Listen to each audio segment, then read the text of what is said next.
Walang kaabog-abog. Tinulungan lang ng dalaga ang isang matandang babae na nakaupo sa gilid ng kalsada. Marungis, gutom at tila pulubi. Walang kapalit, walang hinihintay na kabayaran. Pero ang hindi niya alam, isa pala itong donya na nagpapanggap lamang. At makalipas lamang ang ilang araw, isang marangyang limusin ang huminto sa harap ng barong-barong nilang bahay. Bumaba mula rito ang isang matangkad, gwapo at mayamang lalaki, ang nag-iisang apo ng donya.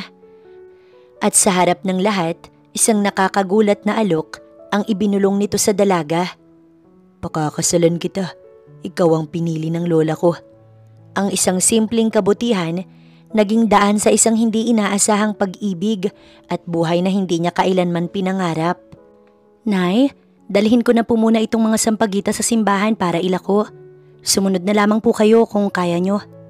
Magiliw na ani Elisa, bit-bit ang mga sampagita sa mga kamay niya. Lumaki sa hirap si Elisa, kaya nga namulat siya sa realidad ng maaga. Lahat ng trabaho na iaalok sa kanya, handa niyang pasukin, maitawid niya lamang ang gutom ng kanyang dalawang kapatid. Ngunit kung wala naman, tanging ang paglalako lamang ng sampagita sa simbahan ang ginagawa niya. Tinahak ni Elisa ang maputik na daan palabas sa kanilang kubkuban. Sa lugar nila ay sila na ang maituturing na pinakakawawa.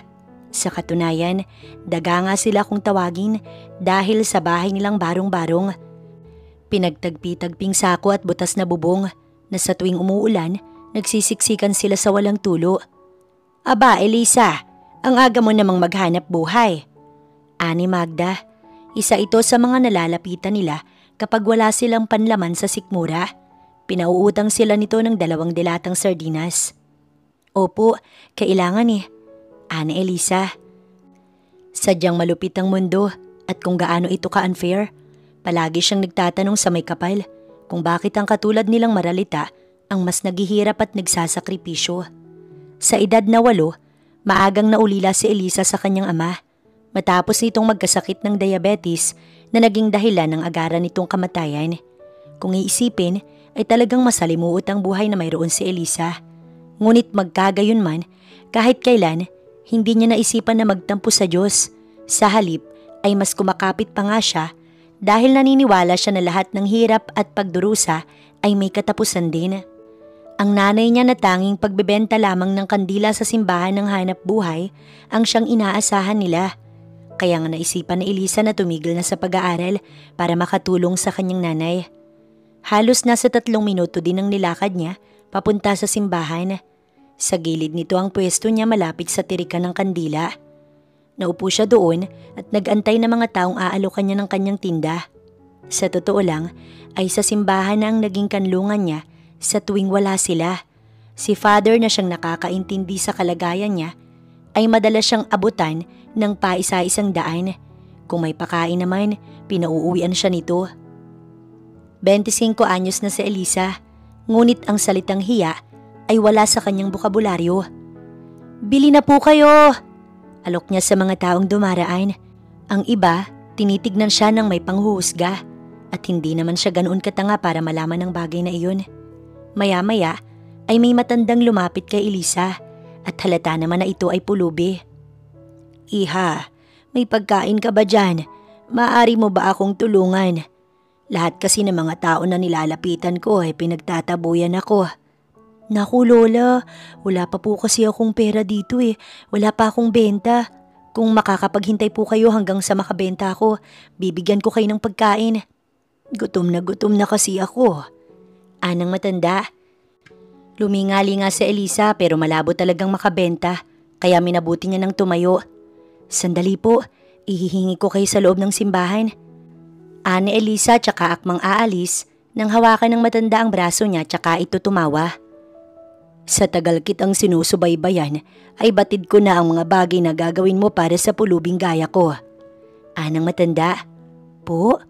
ani Elisa at kahit ano, wala siyang naiintindihan.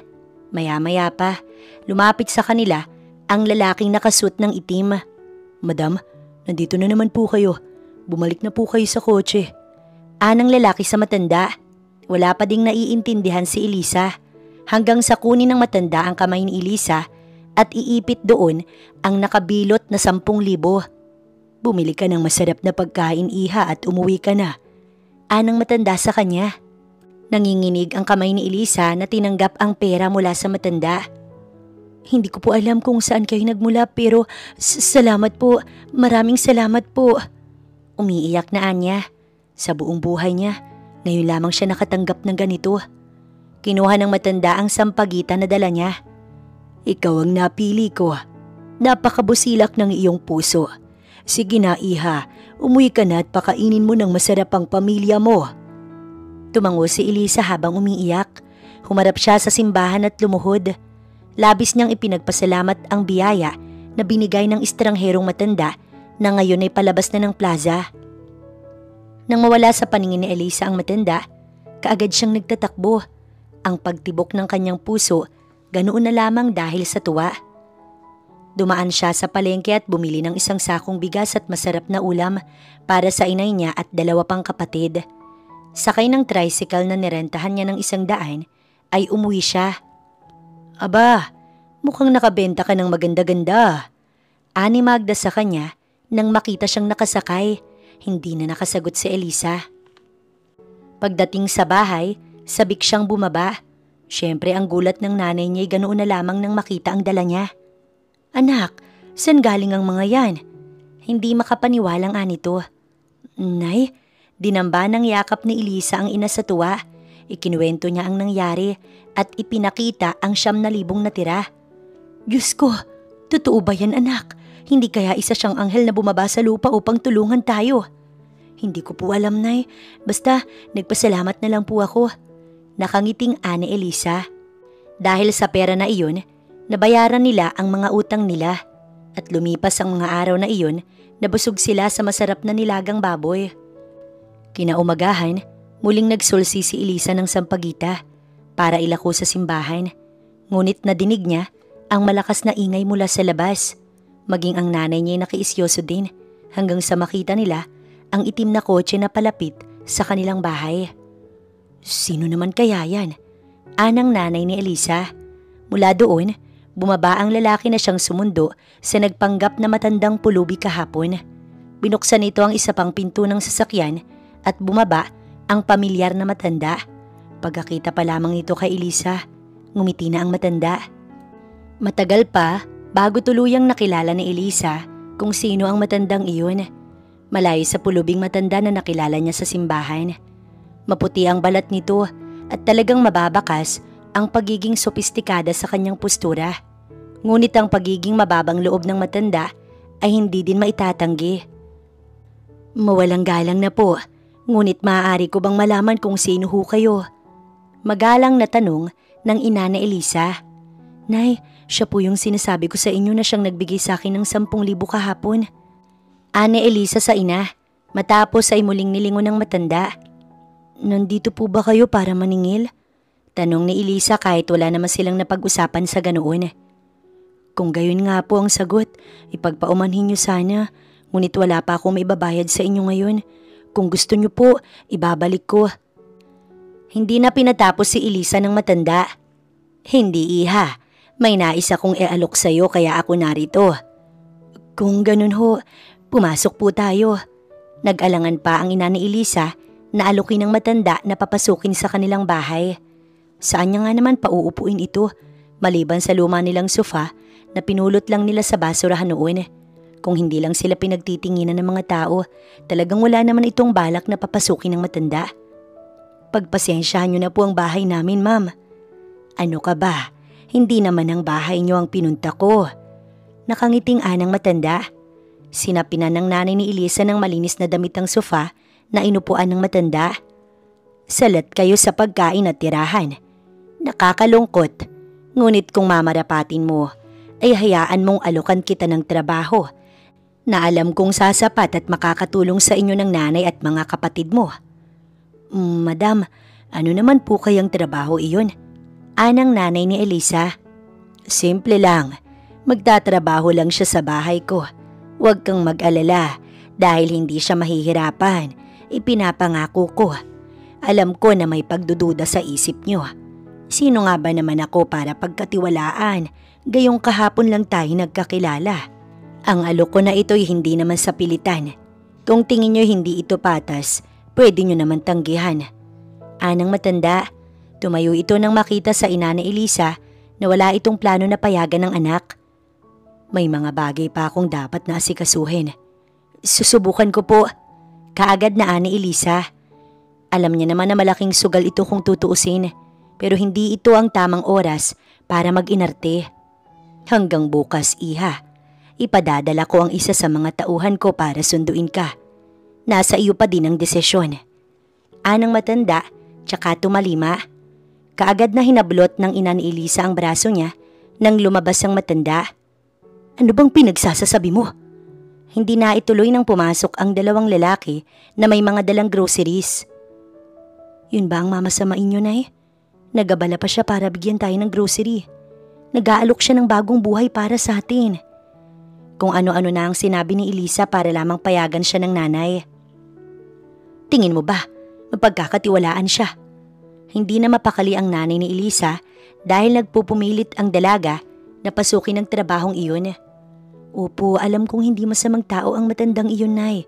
Baka po ito na ang maging susi sa kahirapan natin. At kailan pa nasolusyonan ng pagiging kasambahay ang hirap ng bansa? Kung totoo nga yan, bakit madami pa ding mahirap? Nay, pakiusap. Hindi na nakaimik ang nanay niya at niyakap na lang siya. Ito ang unang beses na malalayo ng matagal si Elisa. Kaya nga sana kung maaari, ayaw niyang payagan si Elisa na malayo sa kanya. Basta, kapag naramdaman mong may hindi na tama, huwag kang magdadalawang isip na umuwi ha. Bili ng nanay ni Elisa kinaumagahan. Opo, Nay. Kapag hindi mo kaya umuwi ka, tandaan mo, sanay naman kami sa hirap ng mga kapatid mo. Kaya, napahinto ang ginang nang bigla siyang yakapin ni Elisa. Naging dahilan iyon para humagulgol ito ng iyak. Hindi ko kayang mawalay ka, anak eh. Nay, sa inyo pa din po ako uuwi. Pangako yan. Tahan na. Ani Elisa. Kapag po nakaipon na ako, uuwi na ako at kakain tayo sa pangarap niyong fast food chain. Pinahid niya ang luha na sa mga mata. Hindi na kita ihahatid sa labas ha. Baka lalo lang ako maiyak at mas lalo kitang hindi mapayagan. Umiiyak na tumango si Elisa. Bit-bit ang maliit niyang bag nang maglakad siya palabas. Ang mga taong osyosero at osyosera nakatingin lang kay Elisa. Aba, saan ba ang punta mo? Ani Magda nang dumaan siya sa tindahan nito. Magtatrabaho na po ako. Aba, mukhang malayo-layo ang punta mo. Mag-iingat ka. Kapag yumaman ka wag mo naman akong kalimutan. Biro pa ni Magda na ikinangiti na Elisa. Paglabas niya sa kalsada, naroon ang kotse na susundo sa kanya. Malayo-layo po ang biyahe natin. Kung sakali na magutom kayo sa biyahe, magsabi lang kayo. Ibibili ko kayo na makakain. Hindi na, okay lang naman ako. May baon akong tubig. Tumango ang lalaking driver. Tahimik ang naging biyahe nila.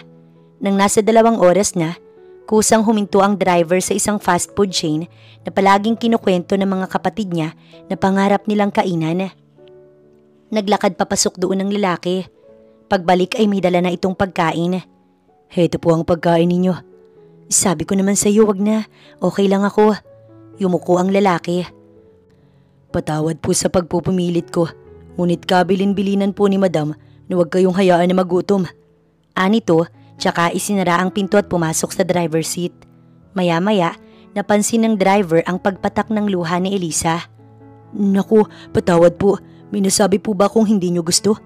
Nag-aalalang anang driver pero umiling si Elisa. Wala. Ang pagkain kasing ito ang pangarap na kainin ng mga kapatid ko.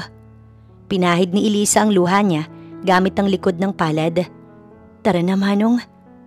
Miss Elisa, 28 lang po ako. Anang driver tsaka ito nagmaneho. Siguro'y na-offend ito nang tawagin siyang Manong ni Elisa. Naging tahimik muli ang kanilang biyahe hanggang sa marating nila ang itim at napakalawak na gate na kahit 3 magkakasabay na kotse ang pumasok ay talaga namang kakasya. Sa itim na gate, may nakaukit na mga letra doon na kulay ginto. Del Fuego. Basa na Elisa. Nay, ito na po ang simula ng pagbabago sa buhay natin. Anya sa kanyang sarili habang nakangiti. Pumasok ang sakay na kotse nila Elisa. Mahabang daan ang binaybay noon at sa magkabilang gilid, may mga kakaibang halaman. Ganoon kalawak ang hardin na may parehong fountain. May ilang bench din bawat 3 puno. Sa haba ng daan, aakalain mong park sa unang tingin. Ngunit sa di kalayuan ay mas nasurpresa si Elisa nang makita ang magandang bahay na para bang yari sa salamin. Kakaiba ang hugis, di gaya sa mga bahay na nakasanayan niya. Maya-maya pa, bumukas ang napakalaking pinto at lumabas ang matanda na kung tawagin ay madam. Malayo pa lamang, malawak na ang pagkakangiti nito. Magkasalikop ang mga kamay at excited na inaantay bumaba si Elisa.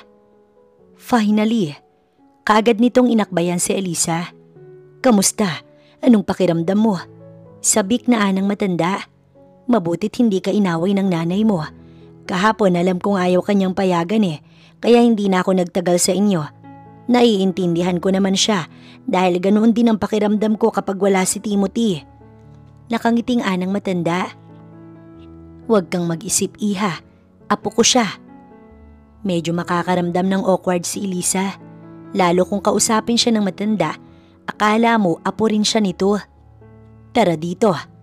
Anang ginang tsaka na naman iginiya si Elisa paakyat sa hagdan. Hindi binitiwan ng matanda ang kanyang braso. Nang makarating sila sa isang magandang pinto, binuksan iyon ng matanda. Bumungad kay Elisa ang napakagandang kwarto. Ngunit kahit isa, wala siyang naiintindihan sa nangyayari. Madam, gusto ko pong… Oo, alam ko naman na nagtataka ka. Nakangiting saad pa din ng matanda. Iginiya na naman siya nito paupo sa kama. Ang totoo niyan, hindi ko sinabi sa iyo ang buong detalye ng kasunduan nating ito. Malungkot na anang ginang at sa totoo lang, binalot ng kaba si Elisa na baka ito na ang kinatatakutan ng kanyang nanay. Ano po bang detalye? Iha, alam kong mawiwirduhan ka sa hihingin ko, ngunit paibigin mo ang apo ko. Nanlaki ang mata ni Elisa. Po? Oo, inaasahan ko nang magiging ganyan ang reaksyon mo. Pero hayaan mong ipaliwanag ko sa'yo. Ang apo kong si Timothy ay walang planong mag-asawa. Kaya't nais kong paibigin mo siya sa loob ng 3 buwan, kapalit ng scholarship ng mga kapatid mo at bagong bahay. Marahil walang alam si Elisa sa kung ano na bang nangyayari, ngunit ito na ang buhay na kanyang pinapangarap. Gusto ko pong malaman kung bakit niyo ito ginagawa. Sa panahon ngayon, hindi ko na alam kung kailan nagsasabi ng totoo ang mga tao. Ulila si Timothy sa kanyang mami at daddy. Maging ako malapit ng mamatay. Akmang kukontrahin niya ang matanda, pero itinaas nito ang palad na para bang sinasabi na patapusin niya ito. Gusto ko ang babaeng mahanap niya ay ang babaeng handa siyang piliin kahit pa wala na siyang kahit na ano sa mundo. Ngunit bakit po ako? Dahil mabuti ang kalooban mo. Handa mong isuko ang lahat para lamang makatulong ka sa iba. Ngunit iba po ang pag-ibig sa aking personal na buhay. Nasa iyo pa din ang desisyon, iha. Hindi ko ipipilit ang apo ko. Tumayo ang matanda at handa na siyang iwan, kaya't nagsimula ng malito si Elisa. Hindi niya maaaring palagpasin ang ganitong pagkakataon. Paano po kung sakali na hindi niya ako magustuhan? Ibabalik kita sa nanay mo. Ako mismong maghahatid sa iyo. Nakangiting anang ginang tsaka tuluyang umalis. Nang sandali na iyon, nagkaroon si Elisa ng napakaraming oras para humanga sa kwarto na kinalalagyan niya.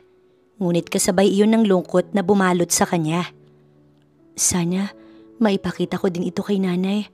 Malungkot na ani Elisa. Ang ilang damit na dala niya inalis niya sa bag. Balak niyang ilagay sa cabinet iyon. Ngunit napatigil siya nang makita ang napakarami at mga bagong damit na kasyang-kasya sa kanya. Nahiya naman tong mga damit ko sa inyo. Nakangusong anya nang kausapin wari ang mga damit na kanyang nakikita. Binalik niya na lamang sa bag niya ang mga damit at inilagay sa ilalim ng drawer. Isinuot niya ang uniforme na naroon at saka bumaba na. Handa na po ako.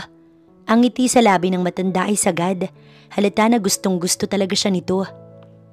Kung ganon, maghanda ka na, iha. Anito, kaya't tumango si Elisa.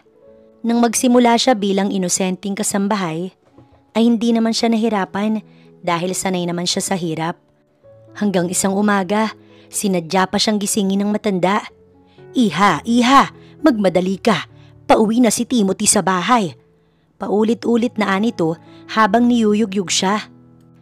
Iha, gising na dyan. 5:30 pa lamang ng madaling araw, ginigising na si Elisa ng matanda. Pupungas-pungas si Elisa. Ano po yun? Magayos ka. Si Timothy pauwi na dito. Natatarantang anang ginang. Po?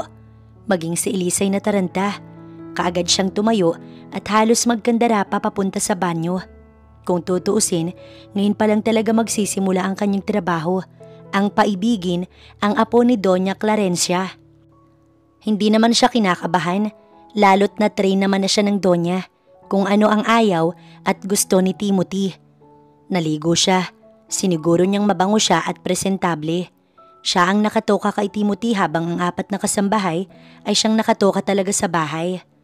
Si Manang Guada na ang siyang pinakamatagal sa bahay. Mabait ito at ito din ang nagturo kay Elisa kung paano ang tamang paglilinis sa mga mayayamang tao. Katulad na lamang ng paghuhugas ng plato.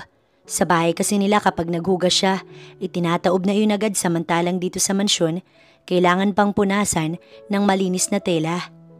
Tingin niyo po, kaya ko? Ano po bang klase ng tao si Timothy? Tanong ni Elisa. O bakit naman hindi? Maganda ka at simple. Ang batang yun hindi naman mahilig sa mayaman, kaya tsak na magugustuhan ka niya. Ang problema lang ay kung matatagalan mo ang kasungitan niya. Natatawang ani Manang Guada. Manang, nandiyan na po si Timothy. Kinikilig na anang isa pang kasambahay. Nagkibit balikat ang matanda. Iyan si Gwen. Si Sir Timothy ang dahilan kaya tumanda ng dalaga. Natatawang ani Manang. Nilingon siya ni Elisa na para bang gustong magtanong kung seryoso ba ang sinabi nito. Nang papunta na sila sa sala, kaagad nilang natanaw na yakap ng matanda ang binata na sinasabing Timothy. Para itong 5 taong gulang na naglalambing sa kanyang nanay. Mabait na bata at sweet si Sir, kaya nga nakakatuwa siya. Ewan ko kung bakit wala sa linya niya ang pag-aasawa. Ani Manang, nga pala si Elisa ang siyang mag-aasikaso sa'yo. Nakangiting anang lola ni Timothy nang magbitaw sa pagkakayakap. Sinong Elisa? Takang ani Timo, tsaka ito lumingon sa gawin nila Elisa hanggang sa magsalubong ang kanilang mata. Bago? Muling nilingon ni Timo ang kanyang lola. May script ba to? Ngayon lang kayo nag-hire ng ganyan kabata. Ani Timo, nawala na naman ito sa mood. Ganito talaga ang ugali ng binata. Sa tuwing tungkol sa pag-aasawa ang nais tukuyin ng kanyang lola. Ano po bang dapat kong gawin? Ani Elisa. Oras na inayawan siya kaagad ni Timo, parang na-expired lang ang kasunduan nila ng matanda. Sundan mo, maging natural ka lang. Kumbinsihin mo siya na walang ganun sa iniisip niya. Anang matanda na kaagad namang sinunod nito. Kumatok si Elisa pero wala namang sumasagot sa kanya. 5 minuto ang pinalipas niya hanggang sa siya na ang magbukas ng pinto. Sir? Sir? Nangangapa na ani Elisa, ngunit wala pa ding sumasagot sa kanya. Malawak ang kwarto ni Timo, kaya't sinilip niya hanggang sa malalaking cabinet na maituturing niyang dressing area. Sir, nasan po ba kayo? Hanap mo ko? Kamuntikan ng mahigit ni Elisa ang kanyang hininga sa gulat. Mula sa kanyang likod, naroon si Timo na halata namang katatapos lang maligo dahil sa topless na itsura at tanging ang tuwalyang nasa kanyang bewang lamang ang kaisa-isang tabing ng katawan. Napako ang isang kamay nito sa kabilang poste ng pinto habang nakatingin ng diretso sa dalaga. Hindi naman po sa hanap, naisip ko lang po kasi na... Kaagad siyang binara ni Timo. Naisip ni Lola na papuntahin ka dito para makilala mo ko, tama? Nanlaki ang mata na ani Timo. Napangiwi si Elisa. Naisip niya na napakatalino ng apo ng Donya kaya't hindi niya ito kayang bulangan. Ako? Sa totoo lang wala akong plano na magkagusto sa inyong mayayaman. Kaya wag kang umasta na lahat ng babae ay magkakagusto sa'yo. Ganun ka ba kagwapo? Nakataas ang kilay na ani Elisa. Oh come on, coming from you. Sarkastikong tumawa si Timo. Ang itsurang yan magsasalita ng ganyan sa akin. Hindi makapaniwalang ani Timo. At sa totoo lang ay nasaktan si Elisa.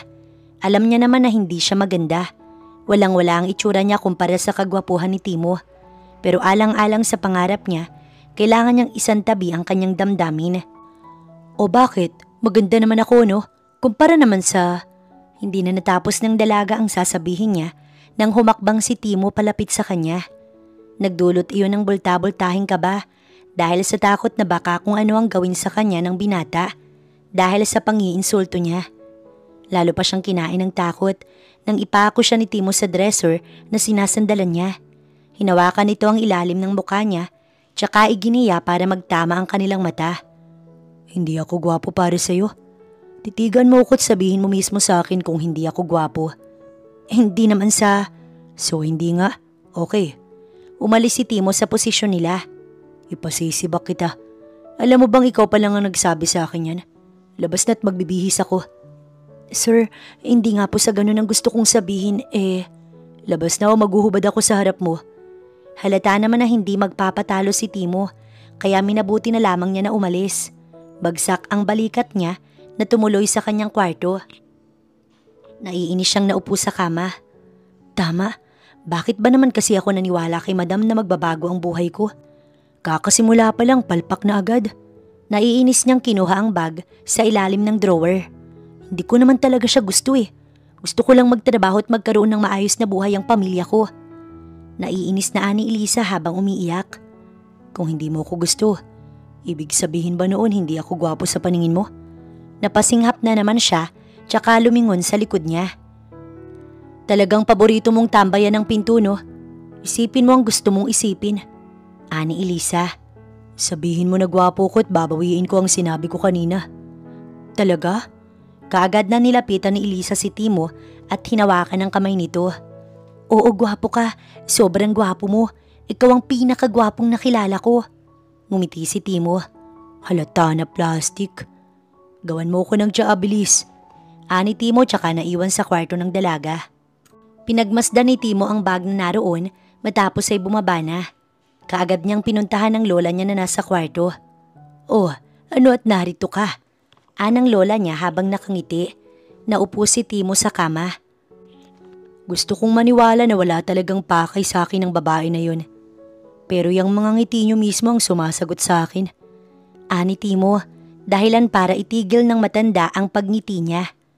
Bakit? Ano bang meron sa ngiti ko? Si Elisa'y hamak na kasambahay lamang. Walang espesyal sa kanya. Sana nga po, Lola. Wala pa sa isip ko na mag-asawa. Kita nyo naman ang panahon ngayon. Makakita lang ng mas, iniiwan na ang asawa. Iniiwan na ang mga pangako na binitiwan nila sa altar. Natawa ang ginang. Bakit naman kasi pag-aasawa kaagad ang nasa isip mo? Siyempre bago mag-asawa, dadaan ka muna sa pagiging nobyo. Bakit hindi mo enjoy ang moment na iyon sa halip na nagpapaka-stress ka? Natatawang saad pa din ng matanda. So sinasabi niyo bang tama ang hinala ko? Si Elisa ay hinar niyo para kulitin ako. Aba hindi, hay nako, kaysa pinagbibintangan mo ko'y bumaba ka na nga doon. Anang matanda kay Timo. Hindi ko kayang malayo sa inyo kaya ayoko mag-asawa. Sarkastikong ani Timo. Ayaw niyang saktan ng damdamin ni Elisa kaya niya pilit na pinapaamin ng kanyang lola. Ayaw na niyang maulit iyong nasabi niya kanina lang. Nang bumaba na si Timo, nakagayak na ang tiyan na kanyang inutos. Nagpaturo pa si Elisa kay Manang kung paano iyon gawin. Nandito na po ang tiyan niyo. Magiliw na ani Elisa. Kahit anong anggulo ay nakikita ng binata ang kislap sa mga mata ni Elisa. Sir Timo, ibig ba nitong sabihin ay hindi mo na ako pasisisanti kay Doña Clarencia? Humigop si Timo ng tsaa at talagang nagustuhan niya ang lasa. Bakit naman kita ipasisisante? Hindi ako ganun kasama, pero hindi din naman ako ganun kabait. Kung ano man ang balak mo sa akin ay itigil mo na. Namiwang si Elisa. Ang bili ng Donya, maging natural lang siya at yun mismo ang planong gawin ni Elisa. Sinabi ko na, hindi naman kita type kaya bakit kita pagtatangkaan? Oo na, sige na.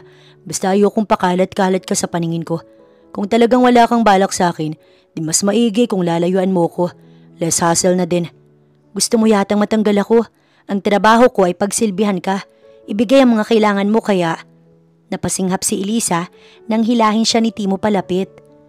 Ang kailangan ko ay peace of mind, kaya tumigil ka na. Masasaktan ka kung patuloy mo kong iinisin. Bakit ba kasi iniisip mo na magkakagusto ko sa'yo? Tandaan mo hindi yun mangyayari, okay? Hayaan mong magtrabaho ako. Ani Elisa tsaka sa pilitang binawi ang kamay niya. Mabilis na lumipas ang oras. Para bang ito na ang pinaka nakakapagod na araw para kay Elisa. Partida ay kadadating pa lang ni Timo. Paano pa kaya ako magtatagal siya? Napabuntong hininga lang siya. Ibinagsak niya ang kanyang sarili sa kama. Napalinga siya sa kama at kagad na hinanap ang bag niya. Dito ko lang nilagay yun, di ba? Pumunta siya sa drawer. Inisip na baka na mali lang siya ng pagkakatanda. Ngunit nang buksan niya yun ay wala pa din doon. Kaagad na pumasok sa isipan ni Elisa na si Timothy ang huling lumabas ng kanyang kwarto at sa kanyang palagay ito ang may kagagawan kung bakit wala dito ang kanyang bag. Kahit pasado 8:00 na ng gabi, hindi niya iyon inalintana. Nagtatakbo siya paakyat at kinatok ang binata. Habi talaga nito na hindi mag-lock ng kwarto, kaya't mabilis na lamang na nakapasok si Elisa. Pero mababakas na walang tao doon. Nagtatatakbo siya pababa. Bukas pa ang pinto ng bahay, kaya't nasisiguro niyang nasa labas ang kanyang hinahanap. At paglabas niya nga, kaagad niyang nakita si Timothy na naglalakad-lakad sa mahabang daan, hawak ang bote ng alak. Patakbong hinabol ni Elisa ang binata hanggang sa mapansin siya nito na palapit.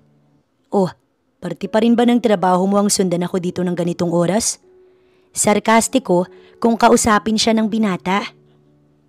Wala akong plano na sundan ka o umakto bilang aso. Tsaka kung wala naman akong kailangan sa'yo, hindi kita pupuntahan. So anong kailangan mo? Yung bag na nasa kama ko kanina, nasan yun? Ikaw ang huling lumabas sa kwarto ko, hindi ba? Yun ba? Wala na, pinatapon ko na. Ani Timothy, gusto niyang gantihan si Elisa sa pang-iinis nito sa kanya kanina. Kaya tinapon niya talaga ang bag ng dalaga. Pero balak niyang palitan iyon ng bago. Bakit mo ginawa yun? Bakit hindi? Marumi na yun at mukha ng basura. Akin yun! Malakas na sigaw ni Elisa na nagpatigil kay Timo. Kahit mukha pa yung basura, akin yun. Tumulo ang luha ng dalaga na ikinatigil ni Timo. Para bang hinaplos ang kanyang puso. Wala kang karapatan sa gamit ko. Akin yon. Lahat yon binili ng nanay ko mula sa pagtitinda niya ng kandila. Umiiyak na saad pa din ng dalaga. Nagtatakbo ito papunta sa mga basura na naroon sa gilid. Sandali lang. Ani Timothy na ngayon kinakain na ng kanyang konsensya. Naiinis niyang sinundan ng dalaga. Hoy, huwag mong kalkalin yan. Madilim ang panahon oh. Umaambon na, tara na sa loob. Siguro kaya gano'n na lang ang tingin mo sa akin. Kaya sinasabi mo na wag kitang magustuhan kasi hindi ako babagay sa'yo dahil isa lamang akong basura. Kung gano'n ang tingin mo sa mga gamit ko, ibig sabihin, gano'n din ang tingin mo sa akin. Ani Elisa habang masama pa din ang loob na iniisa-isa ang garbage bag. Nakatingin lang si Timothy sa kanya hanggang sa bumuhos ang malakas na ulan. Hindi gano'n. Walang tamang paliwanag sa pang-iinsulto mo sa akin simula pa lang kanina. Alam kong ayaw mo sa akin, pero kailangan kong lunukin ang pride ko para sa pamilya ko, para kumain sila. Umiiyak na ani Elisa. Sorry. Naupo na din si Timothy at sa kauna-unahang pagkakataon, kumalkal siya ng basura alang-alang kay Elisa para hindi pumangit ang tingin sa kanya ng dalaga. Sa ilang minuto na pagkalkal ay napangiti siya. Finally! Ani Timo nang makita ang bag. Kanina pa mainit ang pakiramdam niya.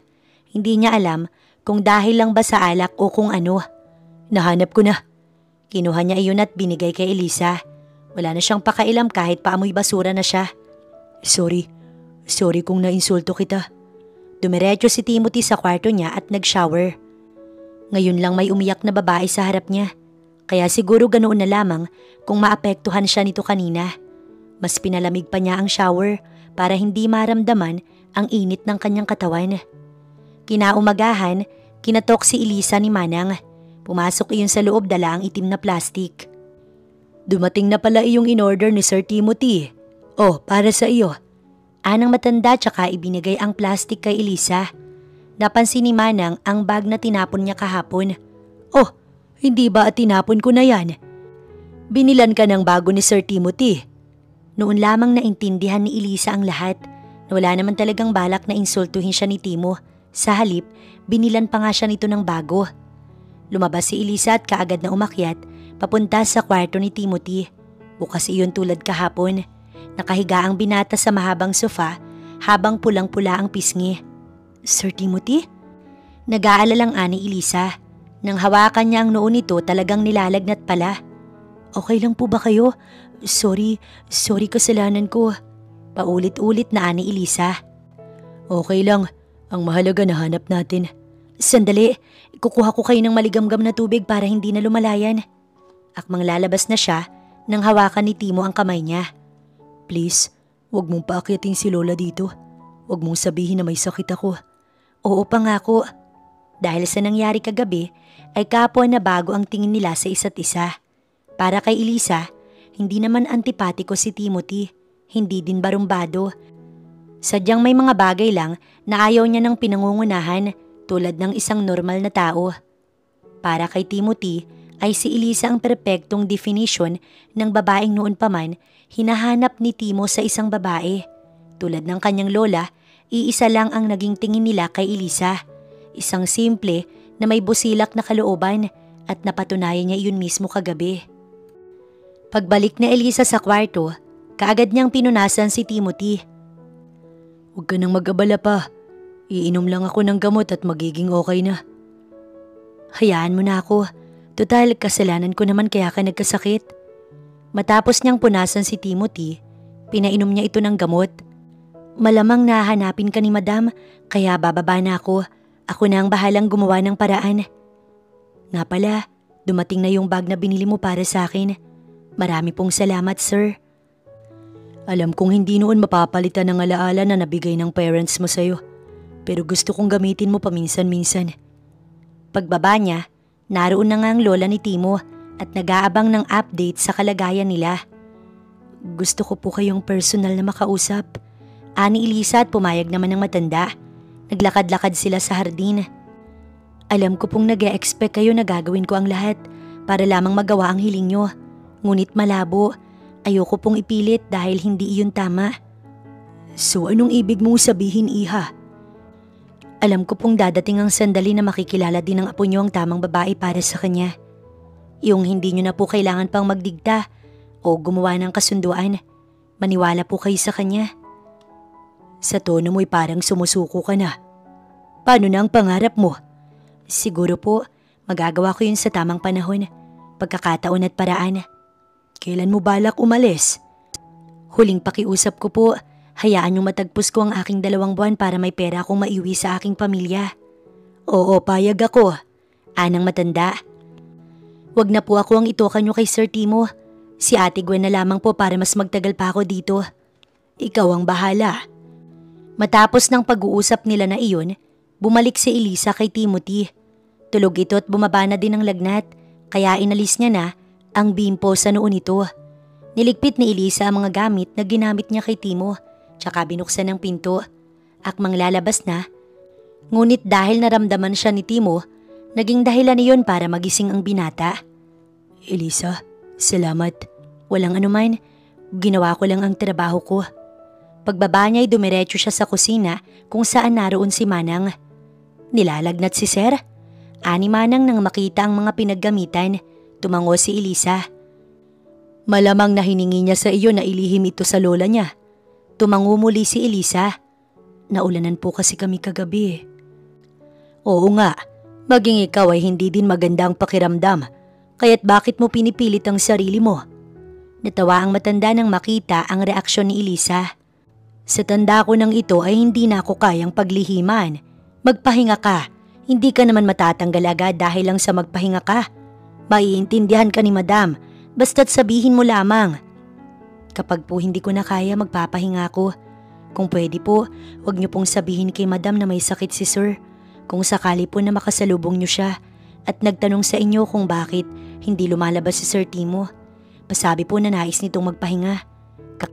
Ang kusa o di kaya naman ay sa hapon ko na lamang siya dadalhan ng pagkain. ani Elisa. Kaya lang ay mukhang hindi niya na magagawa yun dahil tumaas na din paunti-unti ang lagnat niya. Dahil hindi pa nga totally na okay si Timo, nagantay lang siya sa loob ng kwarto niya. Para sa kanya'y para bang tumatagal ng tumatagal ang oras. Lumabas na kaya ako? Anya sa sarili pero kaagad niya ding pinigil. Gusto niyang kusang pumunta sa Elisa. Nabuhayan siya nang bumukas ang pinto. Nakatingin lang siya doon at nag-aantay sa pagpasok nito. Ngunit sa halip na si Elisa ang makita niya, si Manang Guadang nagdala ng pagkain para sa kanya. Ang masigla niyang mata, dahan-dahang lumamlam. Gusto niyang magtanong kung bakit hindi ang dalagang nagdala sa kanya ng pagkain. Ngunit pinigil niya ang sarili. Malamang, nagtataka ka kung bakit ako ang narito. Tss, bakit naman ako magtataka? Hindi lang naman si Elisa ang may karapatan na magsilbi sa akin. Kayong lahat ay maaari kong utusan. Nagsusungit na ani Timo, kaya lang itinawanan lang siya ni Manang. Wala ka pa ding pagbabago, napakatotoo mo. Nahuhuli ka sa sarili mong dila, iho. Paano mo namang nahulaan na si Elisa ang tinutukoy ko? Gayong pwede naman ang iyong lola ang maghatid sa'yo ng pagkain, lalo't ngayon lamang kayo nagkita. Kaagad na hindi nakaimik si Timo. Naisip niya na sana pala hindi na lang siya sumagot. Nilalagnat si Elisa kanina pang umaga. Kaya lang ay inasikaso kanya kaya't hindi siya nakapagpahinga. Sinabi niya na rin sa akin ang totoong sitwasyon. Kaya tayong tatlo lang ang makakaalam. Huwag kang mag-alala. Tumatawang anang matanda. Napanguso na lamang si Timo. Noon pa man kasi, nang siya ay bata, ito na ang palaging kumukonsinti sa lahat ng kanyang kalukuhan. Madalas siyang pagtakpan nito sa tuwing may ginagawa siyang hindi maganda. Sige na, kaya ko nang kumain. Painumin niyo na lamang si Elisa ng gamot. Oo, gagawin ko. Anang matanda. Kinaumagahan, naging maayos na si Timo. Pagbaba niya, inaasahan niyang makikita si Elisa. Pero gumawa na siya ng paraan para mahanap ang dalaga. Gumawa na siya ng kape.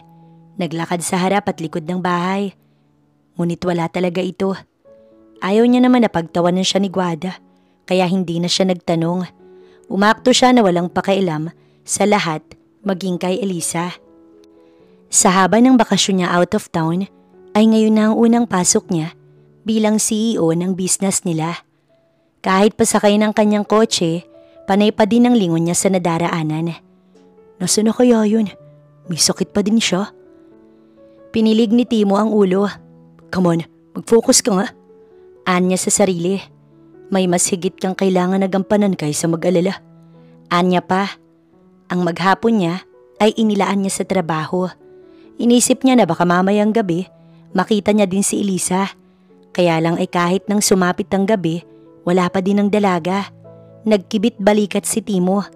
Kung sakali na umalis ito nang walang paalam sa kanya, wala naman siyang magagawa. Unang-una ay dahil ang lola niya naman ang nag-hire dito. Pangalawa ay ito naman ang gusto niya, ang walang umaligid sa kanya. Isang gabi mo lang siyang nakausap. 2 araw mo lang siyang nakakulitan. Bumalik ka na sa dati. Kumbinsi ni Timo sa kanyang sarili nang siya ay nasa kwarto. Napabalikwas lang siya nang kumatok ang lola niya sa pinto. Tulog ka na ba, iho? No, lola, pasok po kayo. Magalang na niya. Sa tagal-tagal ay ngayon lang ito umakyat sa kanyang kwarto. Inisip niya na baka importante ang sasabihin nito at makatulong din sa pag-iisip niya kung nasaan si Elisa. May kailangan po ba kayo? Anya nang maupo ang lola niya sa kanyang tabi. Gusto kong humingi ng paumanhin sa'yo. Sorry kung nape-pressure kita para lamang makapag-asawa ka na. Well, alam mo naman, may edad na ako't gusto ko na din na makita kung magiging maayos ba ang buhay mo kung mawawala na ako. La, palagi po ako magiging okay kaya wala kayong dapat na alalahanin. Pangako. Gusto mo bang sumama sa akin? Papasyalan ko ang farm natin sa Batangas. Marami pa po akong gagawin bukas, la. Oo nga pala, nabanggit sa akin ni Elisa na hindi maganda ang naging simula ninyo. Anang matanda, ito na ang pinaka-inaantay ni Timo. Ngunit ayaw naman niya na mahalata ng matanda na may interes siya tungkol kay Elisa. Kaya't sa halip na magtanong, tumango lang siya't hinayaan ng kanyang lola na magpatuloy sa pagsasalita. Inalis ko na siya sa bahay. Kamuntika nang masamid si Timo ng sarili niyang laway. Kaya pala hindi ko na siya napapansin, wala na siya. Bakit niyo ginawa yun? Ngiwing ani Timo. Alangan naman na piliin ko siya kaysa sa iyo. Gusto niyang ikwento sa lola niya na okay na sila. Kaya lang ay nahihiya siya. Kaya't wala siyang ibang nagawa kundi ang ipitin ang kanyang labi. Bababa na ako. Good night na po. Anang lola niya. Nang gabing yun, gumunita kay Timo kung paano umiyak sa harap niya si Elisa nang gabing umuulan. Kung paano ito nagmakaawa sa kanya na wag siyang ipasibak sa trabaho. Kung gaano kahalaga para dito ang trabaho. Dahil doon, hindi nakatulog ng maayos si Timo. Maaga siyang nagising. Sinadya niya din naman iyon para makausap sana ang kanyang lola. 6:00 pa lang ng umaga, nakaligo na siya't nakagayak papasok sa opisina. Manang, si lola. Hindi ba nagpaalam sa'yo? Sabi alam mo daw ang pagpunta niya sa Batangas. Maagang umalis kasama si Carl. Ani Manang patungkol sa personal driver nito. Bakit ba? Kakausapin ko siya tungkol kay Elisa. Wag na at... Hindi na pinakinggan ni Timo ang sinasabi ng matanda. Sa halip ay sumakay ito ng kotse. Nagbabaka sakali na mahahabol ang kanyang lola. Sinubukan niya din itong tawagan, ngunit wala din namang sumasagot. Kaya naman, nagdiretso na siya hanggang sa marating niya ang probinsya ng Batangas. Nagbuntong hininga si Timo. Hindi niya na alam ang ginagawa niya. Hanggang sa Batangas, dala niya ang kanyang laptop. Pagbaba niya sa kotse, kaagad siyang pumasok. Palingalinga matapos makalagpas sa malaking gate. Hinanap niya ang kotseng sakay ng lola niya, ngunit wala naman siyang makita. Sir Timothy? Anang tinig mula sa likod niya. Paglingon niya ay ang matandang caretaker ang naroon. Magandang araw po, Mang Nestor. Napansin niyo po ba si lola? Si Doña Clarencia? Oo nga't nagsabi siya na pupunta siya dito pero wala pa naman siya. Nainis si Timo dahil sa pagmamadali, tsak na naunahan niya ang mga ito. Tara muna sa rest house, kaya aga-aga pa. Nagkape ka na ba? Ano bang sadya mo at mukhang hinabol mo pa ang lola mo? May sasabihin ho ako sa kanya. Urgent sana. Lisa, makikisuyo ako. May bisita tayo. Ani Mang Nestor. Sandalit sisilipin ko ang donya sa labas. Paalam ni Mang Nestor. Nag-cross-leg si Timo tsaka nag-antay sa Lisa na tinatawag ni Mang Nestor. Gaano ba kasarap ang kape niya at napakatagal naman yata. Tatayo na sana si Timo nang lumabas na ang kape na kanyang inaantay. Inilapag noon ang kape. Heto na po ang... Nagkagulatan sila ni Elisa nang magtagpo ang kanilang mata ni Timothy. Napatayo ang binata. Elisa? Hindi napigil ni Timo na maisatinig iyon kasabay ng paghila niya sa dalaga para bigyan ng mahigpit na yakap. Akala ko ba?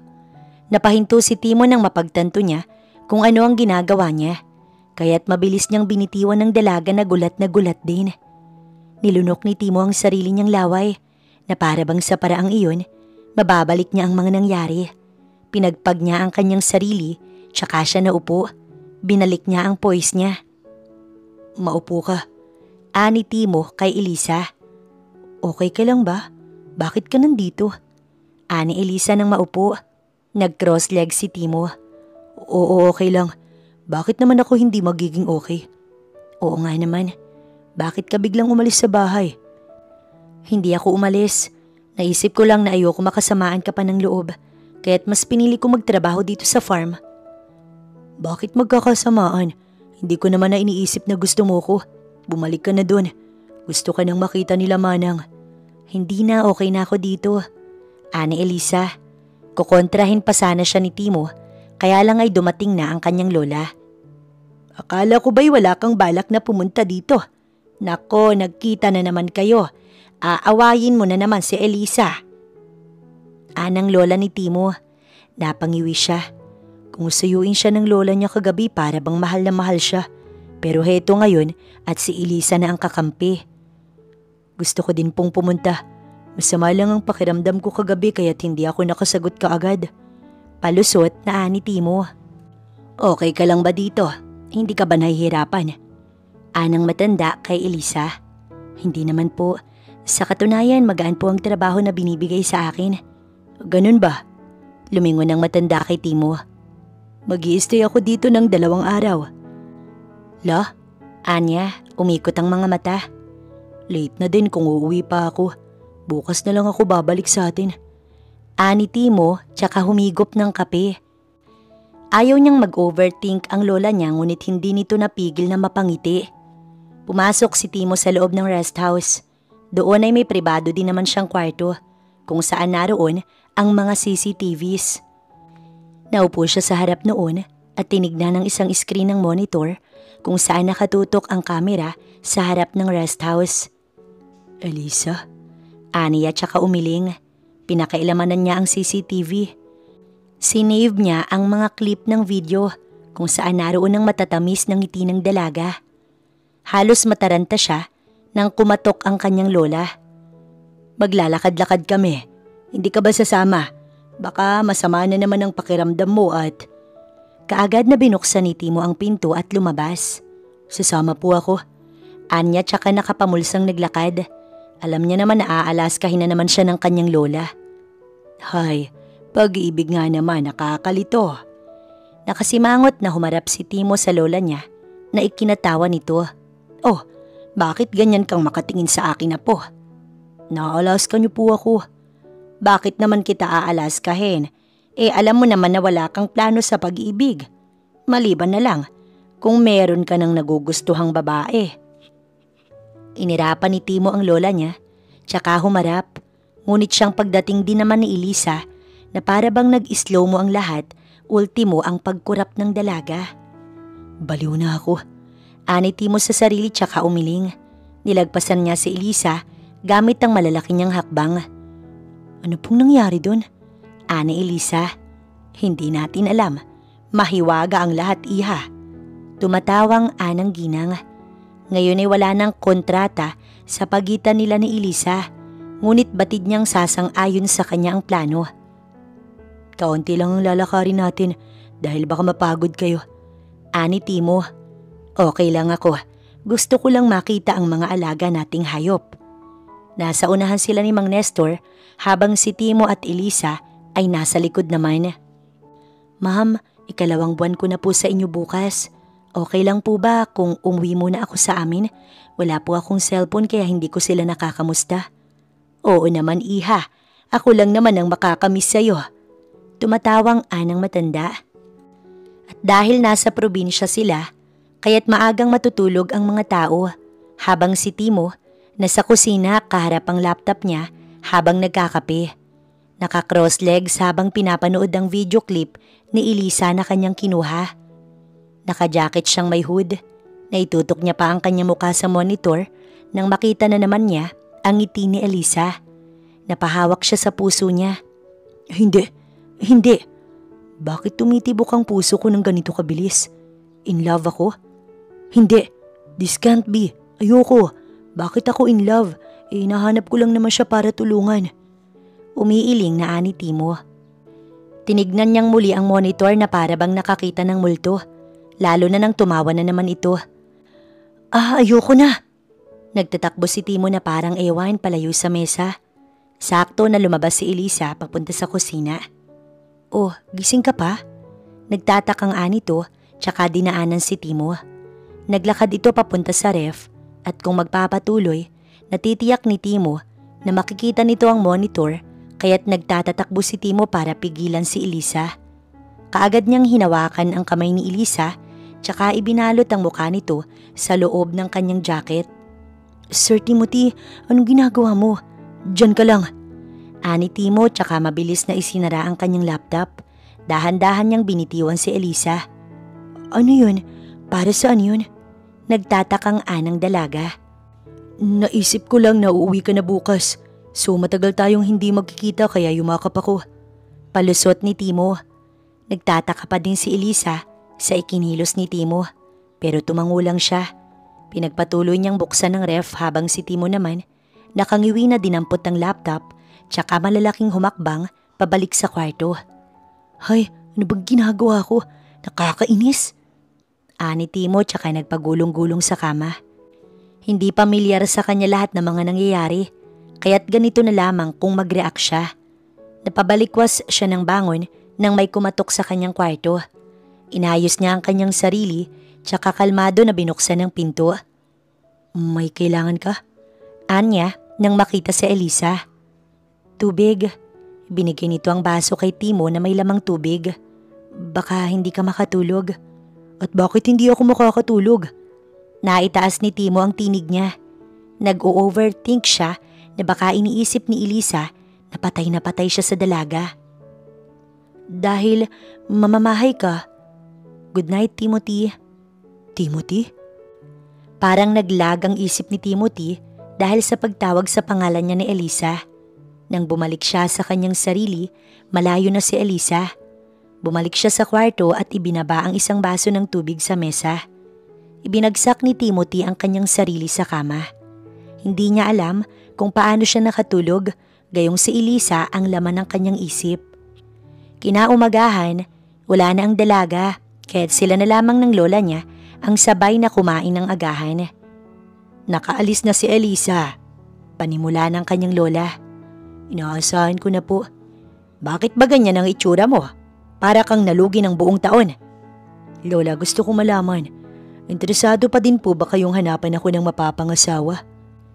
Ani Timo, iniisip niyang kung sakali na oo ang magiging sagot nito, magpapatulong siya kay Elisa. Hindi na. Nabitiwan ni Timo ang kutsara niya at ganoon na lamang ang naramdaman niyang disappointment. Ayokong sumira sa pangako ko kay Elisa.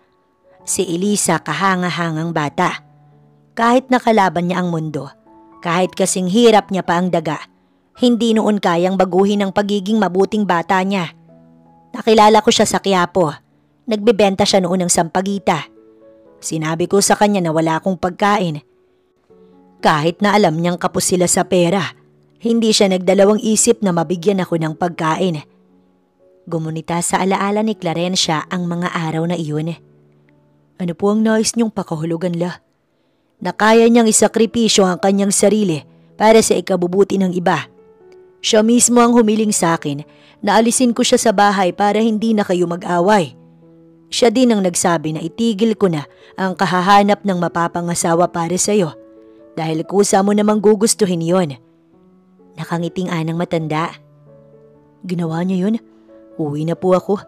Ani Timo at tumango naman ang kanyang lola. Mag-iingat ka pa uwi. Anang lola niya at tumango naman si Timo. Batangas, Manila ang biyahe ni Timothy pero lumiko siya papunta sa Quiapo. Sampaguita? Sa Quiapo? Ani Timothy. Bumaba siya sa kotse at nilapitan ng babaeng na nasa edad 50. Mababakas pa din ang ganda nito na lumipas dahil sa katandaan. Excuse po, pwede po ba ako magtanong? Ano yun, iho? May kilala po ba kayong Elias? Nay! Sabay na napalingon si Timo at ang babaeng pinagtanungan niya. Timothy? Anong ginagawa mo dito? Hindi makapaniwala na ani Elisa. Magkakilala kayo, anak? Siya po yung apo ng pinagtatrabahuhan ko. Talaga, anak? Ang babae na pinagtanungan pala ni Timo ay siyang ina ni Elisa. Tumayo ito at yumuko kay Timo. Naku, hindi niyo po kailangang gawin yan. Bakit ka nga nandito? Ani Elisa. Tara sa bahay niyo. Wala akong balak sa'yo, no? Umikot ang mata ni Timo. Natawa naman ang nanay ng dalaga. O siya, madami-dami pa akong ititinda. Mauna na kayong umuwi. Anito at tumango naman si Timo. Sa kanilang dalawa ay para bang mas ito pa ang ganado na umuwi. Sakay na. Ipinagbukas ni Timo si Elisa ng pinto. Ha? 50 na hakbang lang nasa bahay na ako. Kaya bakit pa ako sasakay? Kung gusto mo, ikaw na lang. Nainis na isinara ni Timo ang pinto ng kotse tsaka niya sinundan si Elisa. Oh, akala ko'y sasakay ka. Ang manhid ko naman kung sasakay pa ako habang naglalakad ka. Umirap si Timo at natawa naman si Elisa. Bakit ka naman napadpad dito? Sa tono mo'y parang pinapaalis mo na ako ah. Hindi naman, hindi ko lang in-expect. Alam mo naman na hindi tayo ganun ka-okay, di ba? Paano hindi? Niyakap na nga kita kagabi. Nilingon ni Elisa si Timo na nakatingin lang sa unahan. Akala ko tinitrip mo ko. Pwede na pala ang ganun. So pwede kitang halikan tapos sasabihin kong trip lang. Lumabi lang si Elisa. Huwag kang mag-expect ha. Hindi tulad ng lugar nyo ang lugar namin. Ikaw ang mahalaga, hindi ang lugar nyo. Ani Timo, dahil sa kagwapuhan ng binata, kaagad niyang nakuha ang atensyon ng karamihan. Ang mga marites sa lugar nila Elisa ay talaga namang nagsilip sa mga bintana. Ang iba ay hindi nahihiya na lumabas ng bakuran. Elisa, sino naman niyang kasama mo? Si Magda ang nagtanong habang nakangiti. Sino yan? Ani Timo. Dati naming takbuhan kapag gipit. Boyfriend ako ni Elisa. Walang kagatol-gatol na ani Timo, bagay na ikinalaki ng mata ng dalaga. Anong pinagsasasabi mo? Yun ang trip ko eh. Di ba ganun ang tingin mo sa akin? Mahilig mong trip? Halika na nga! Hinila ni Elisa si Timo. Wala ang mga kapatid ko nasa school. Iniisip mo ba na may gagawin ako sa iyo kaya mo sinasabi yan? Hindi no, ani Elisa. Pinagbukas niya ng pinto si Timo. Wala na siya magagawa. Kahit pa itago niya, malalaman din ito ang bahay niya. Tuloy ka. Tamang-tama sa akin ang salitang basura, no? Ano bang sinasabi mo? Wala. Ngayong nakita mo na ang tunay na ako. Para bang nagsisisi ako na kung ano-ano pang sinasabi ko sa iyo nung gabi na yon. Lumaki ka sa mayamang pamilya, kaya't hindi kita masisisi kung basura ang tingin mo sa mga gamit ko. Pumunta si Elisa sa kusina at nagtimpla ng kape para kay Timo. Sorry kung nasabi ko ang mga bagay na yun. Nabanggit sa akin ni Lola kung saan kayo unang nagkita. Oo, sampagita vendor lang ako. At yun ang mga rason kung bakit mas nagustuhan kita. Oo, gusto kita. Napatigil si Elisa. Maging kaibigan o bumalik sa bahay nyo? Maging girlfriend. Baliw ka ba? O baka trip na naman to? Paano mo ko magugustuhan nakita mo na nga kung anong buhay ko? Ano naman? Yan nga ang tunay na rason kaya kita nagustuhan Napakatapang mo para harapin lahat. Para lapitan ako at pukawin ang puso ko. Naawa ka sa akin? Hindi. Bakit naman ako maawa sa'yo? Bakit mo nga ako nagustuhan? Dahil ikaw ang nagpapatibok ng puso ko. Mali ka. Ang blood circulation pati na ang mga ugat ang nagpapatibok ng puso, no? Huwag mo kong paandaran ng pambobola. Hindi ako nakapag-high school pero alam ko ang mga bagay na yun. Hinawakan ni Timo ang dalawang kamay ni Elisa. Bakit ba ayaw mong tanggapin gusto nga kita? At wala ka na magagawa dun. Meron. Pigilin mo. Hindi akong nararapat para sa'yo. Hindi ko kayang pigilin. Kasalanan mo naman Kung hindi ka sana umalis sa bahay di sana hindi kita na-miss. Gumising ka nga. Hindi pinoproseso ng ganito kabilisang pag-ibig. Malamang na imahinasyon mo lang yan. Oo sige, papayag ako na tawagin mong imahinasyon ng feelings ko. Basta hayaan mo lang ako sa mga gusto kong gawin. Niyakap niya si Elisa. Masaya ako makita ka. Aalis na ako. Anak, kahapon ka pa walang gana. Ano bang nangyari? Anang nanay ni Elisa. May dinadala ka ba? Tara na anak at kumain ka na. Inalalayan si Elisa ng nanay niya paupo sa pagkainan. Sinangag, mainit na kape, hotdog at itlog ang nakahanda para sa almusal. Ate, nakabayad na po ako ng miscellaneous fee dahil sa inyo. Anang grade 6 na kapatid ni Elisa. Talaga? Mabuti naman. Opo, aalis na po ako. Humalik ang kapatid ni Elisa sa nanay nila bago ito umalis. Naihatid na din ng nanay nila ang bunsong kapatid niya kaninang pang-umaga. O ngayon na tayong dalawa na lang ang nandito, sabihin mo. Ano bang problema? Anang nanay ni Elisa tsaka humigop ng kape. Nay, kung sasabihin ko po sa inyo na may gusto sa akin ng lalaki na yun, maniniwala po ba kayo? Tignan nyo, kahit kayo hindi kayo makapaniwala. Hindi naman sa ganoon anak, pero nagsabi ba sa'yo o ano? Mahirap din kasi na umasa ka. Sinabi niya po kahapon. Talaga? Nag-iisip na anang ina ni Elisa. Naiintindihan niya naman kung hindi makapaniwala ang anak niya dahil ganoon din naman siya. Pero hindi ba? At nakita naman na niya kung ano ka. Kaya't kung ano ang totoo'y ikaw lang ang makakaalam noon. Oo nga, Nay. Kaya nga mas lalo kong hindi makapaniwala. Paano kung... Ngumuso si Elisa. Kung sa bagay, ano naman ang makukuha niya sa akin kung lolokohin niya ako? Napatigil si Elisa. Ang katawan ko kaya, Nay. Napangiwingan niya. Natigil lamang ang kuro-kuro niya nang makadinig siya ng mga busina ng truck mula sa labas ng bahay. Ano kaya yon? Anang nanay ni Elisa. Dahil sa kuryosidad, lumabas sila. Paglabas nila ay naroon ang 3 truck na naglalaman ng mga materyales na panggawa ng bahay. Ano ito? Takang tanong ng ina ni Elisa. Maya-maya, lumapit sa kanila ang isang lalaki. Mula po kami sa Dichoso Construction. Nandito po kami para gawin ang bahay nyo. Anong sinasabi nyo? Ani Elisa. Magalang na iniabot ng lalaki ang 2 box na hawak nito na may lamang cellphone. Kung may problema daw po kung maaari, tawagan nyo si Sir Timothy. Si Timothy ang may utos nito? Pero bakit daw? Kasama po si Doña Clarencia. Pasasalamat daw po sa inyo sa pag-aalaga sa apo niya. Nakangiting anang lalaki. Pero wala naman akong ginawa para maalagaan ang apo niya. Buksan niyo po yung cellphone. Tatawag daw po si Sir at siyang magpapaliwanag sa inyo. Magalang nasaad pa din ng lalaki. Kaagad naman na sinunod iyon ni Elisa. Hindi niya pa napipindot ang cellphone nang ito ay mag-ring. Good morning. Tinig ni Timothy kaagad ang nadinig ni Elisa. Para saan ba ang mga to? Parte ng panliligaw ko. Ano? Anong panliligaw? Kailan kita pinayagan naman ligaw? Hindi ko kailangan.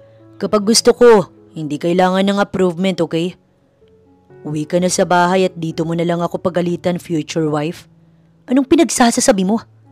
Hindi makapaniwala si Elisa na pinatayan siya ng linya ni Timothy.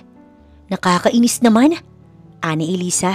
At dahil nga madaming manggagawa ang naroon, kahit sa maghapon, halos mapatapos ng iasinta ang bagong bahay nila kasama ang bubong. Aba, para na kayong tumama sa loto ah. Saan kayo nakakuha ng pangpagawa ng ganyan? Usisan ng kapitbahay nila Elisa. Nako, bigay lang yan ng donya na siyang pinasukan ng trabaho ni Elisa. Nakangiting anang nanay niya. Kahit paano ay natanggap na din ni Elisa ang mga nangyayari, lalo't nakita niya ang ngiti ng kanyang nanay. Pangarap nila kasi na makapagpatayo ng bagong bahay. Yun nga lang ay iba ang tumupad noon para sa kanila. Sa halip na sa isang araw pa ang balik ni Elisa, ay mas napaaga pa iyon dahil nga gusto niyang makausap si Timothy. Iha, nagbalik ka. Ani Manang. Si Timothy po. Nasa taas, bakit ba? Kakausapin ko lang po siya. Sa kasal nyo. Nanlaki ang mata ni Elisa na tumingin kay Manang Guada. Ano pong kasal? Ipinagkakalat sa amin na galing siya sa inyo. Kinilala niyang magulang mo't ikaw ang gusto niyang pakasalan. Sabi niya sa akin ay sa tinagal-tagal daw ng panahon, hindi niya akalain na magkakagusto siya sa isang babae. Sinabi niya po yun? Oo. Hindi ba't ganoon naman ang plano niyo ni Doña Clarencia? Ang paibigin si Sir Timothy. Nagbakasyon nga si Gwen matapos malaman na ikaw ang gusto ni Sir Timothy. Po? Bakit po? Alangan namang ako. Ani Manang na ikinangiwi ni Elisa. Pero hindi naman po nasunod lahat kaya paanong mapapaibig ko siya? Hala, at umakyat ka doon. Tanungin mo siya. Ani Manang. Nagtatatakbo ang dalaga paakyat sa kwarto ni Timothy. Tulad ng nakasanayan, bukas ang pinto ng kwarto ni Timo.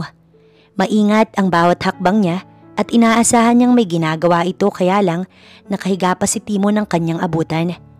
Mahimbing itong natutulog kaya't nagkaroon pa ng pagkakataon si Elisa na mapagmasdan ang binata. Iniisip niya kung paanong nagkagusto sa kanya ang ganoon kagwapong nilalang. Someday, hindi mo na kailangan pang hintayin ang pagtulog ko para lang mapagmasdan mo ko. Napasinghap si Elisa nang biglang magdilat si Timo habang nakangiti. Kanina ka pagising? Tumango si Timo. Good morning. Malambing na ani Timo. Inunat nito ang kanyang 2 braso na para bang nanghihingi ng yakap kaya't napaatras si Elisa. Anong ginagawa mo? Bumangon si Timo. Ikaw naman parang diring-diri ka sa akin ah.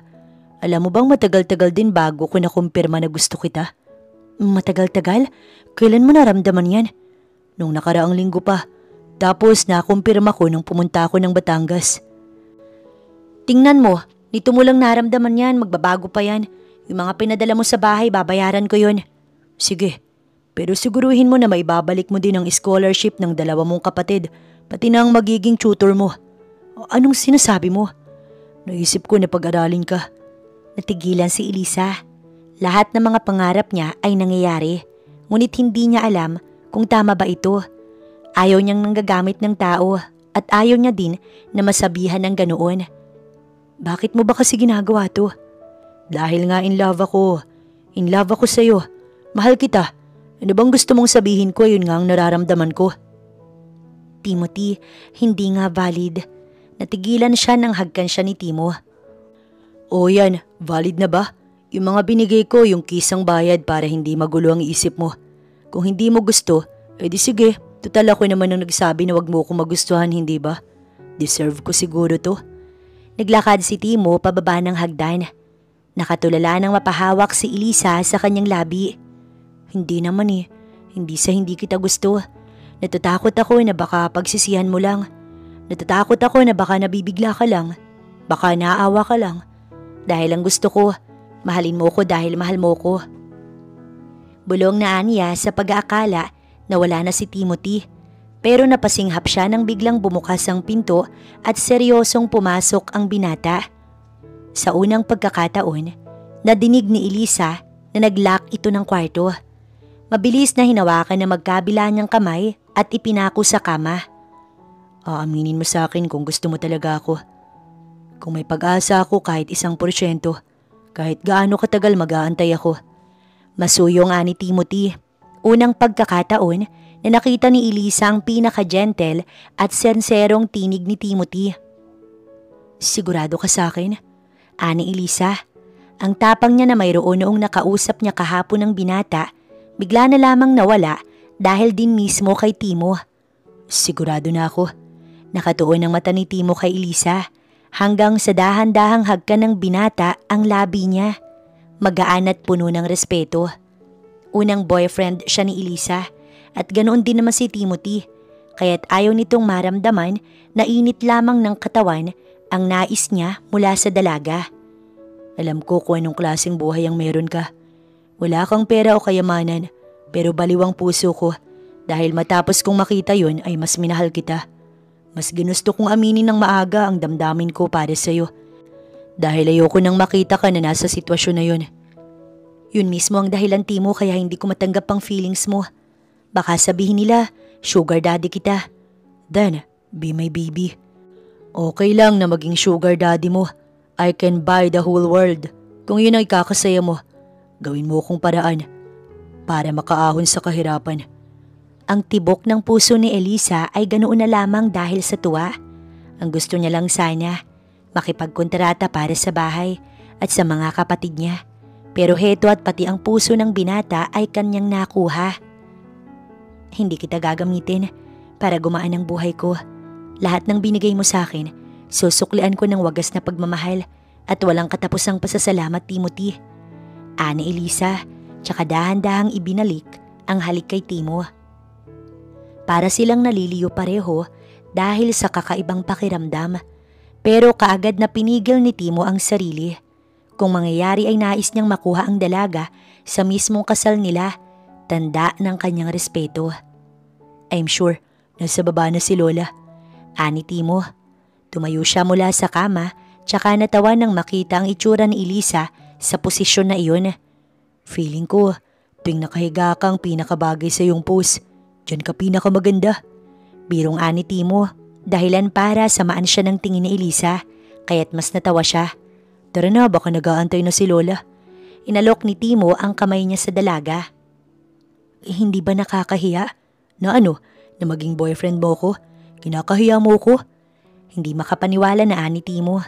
Pansin niya din na mula nang magkagusto siya kay Elisa, naging OA na siyang mag-react. Hindi, ibig kong sabihin, masyadong mabilis na naging tayo. Tingin mo ba'y mabibigla pa sila? Baka magtatatalon pa nga sila sa tuwa sa tagal ng panahon finally. Kaya halika na. Tinanggap ni Elisa ang kamay ni Timo hanggang sa lumabas sila ng kwarto. Mula sa hagdan ay naroon si Doña Clarencia sa ibaba at nakatanaw sa kanila habang pumapalakpak, habang nakapako ang mata sa magkasalikop na kamay ni Timo at Elisa. Matamis ang ngiti habang iniisip na tama ang kalkulasyon niya na kahit hindi siya gumawa ng paraan para pagkasunduin ang dalawa ay tadhana ang gagawa noon dahil ang babaeng gaya ni Elisa magiging kahinaan nito. Noon pa man ay malaking katanungan sa matanda kung bakit ayaw nitong mag-asawa. Gayong anak mayaman naman ang pinapablind date niya. Kaya pala dahil si Elisa, ang simpleng babae, ngunit may mabuting kalooban ang gusto nito. Hindi lingid sa kaalaman ng matanda ang pinaggagawa ng apo, kaya't gumastos ito ng malaki-laki. Ang mga pangako niya kay Elisa ay si Timo mismo ang tumupad. Masaya ako na makita kayong magkasama.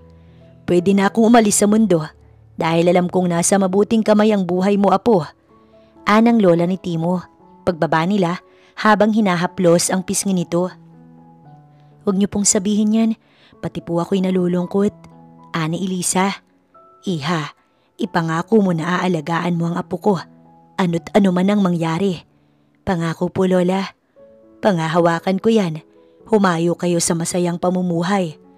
Anang matanda na ibinigay na ang bless sa dalawa kahit wala pa namang planong magpakasal. Dahil sa ngayon ay mas gusto muna nilang sulitin ang sila lang dalawa dahil batid nila na ibang usapan kapag ikinasal na.